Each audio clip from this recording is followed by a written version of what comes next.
আমার যে জাতি তার বীরদেরকে জ্ঞানীদেরকে সম্মান করতে জানে না, আল্লাহ রাব্বুল আলামিন এই জাতিকেও সম্মানিত করেন না। আমাদের জাতির ইতিহাস বিস্মৃতির ইতিহাস, বিকৃতির ইতিহাস। এই ইতিহাস অনেক সময় রচনা হয়েছে বহু পরে। ইতিহাস লিখতে গিয়ে অনেকে কাব্য রচনা করেছেন, গল্প রচনা করেছেন, যার যার মতো করে।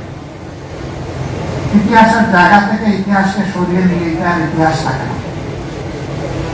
বাংলাদেশ জামাত ইসলামী অনুভব করেছে রাষ্ট্রের উদ্যোগে তো এটা আমাদের দাবি, কিন্তু আমরা একটা দায়িত্বশীল দল হিসেবে আমাদেরও কিছু কর্তব্য আছে। আমরা এই আন্দোলনে শরীর ছিলাম। এই আন্দোলনের মাধ্যমে গোটা জাতি যেভাবে মুক্তি পেয়েছে, এদেশের সবচেয়ে নির্যাতিত দল ঠিক একইভাবে। সুতরাং এই দলের কিছু কৃতজ্ঞতা আদায় করার প্রয়োজন আছে। আমরা শহীদ পরিবারগুলোর কাছে গিয়েছি নিজেদেরকে প্রশান্তি দিতে, তাদের প্রতি সম্মান জানাই।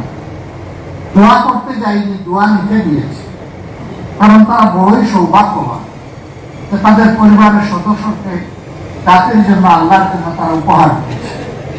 এই পরিবারগুলোকে আমি গভীর কৃতজ্ঞতা জানাই, অভিনন্দন জানাই। আল্লাহর দরবারে দোয়া করি আল্লাহ তাআলা তার গায়েবী খাজানা থেকে প্রশান্তি দিয়ে তাদের সমস্ত হৃদয়কে পরিপূর্ণ করে দিন। আল্লাহ তাদেরকে ধৈর্য ধরার তৌফিক দান করুন। আল্লাহর কাছে দোয়া করি আজীবন যেন এই পরিবারগুলোর প্রতি আমরা কৃতজ্ঞ থাকতে পারি এবং সম্মান দেখাতে পারি। আল্লাহ সেই শক্তিটাও যেন আমাদেরকে দান করেন।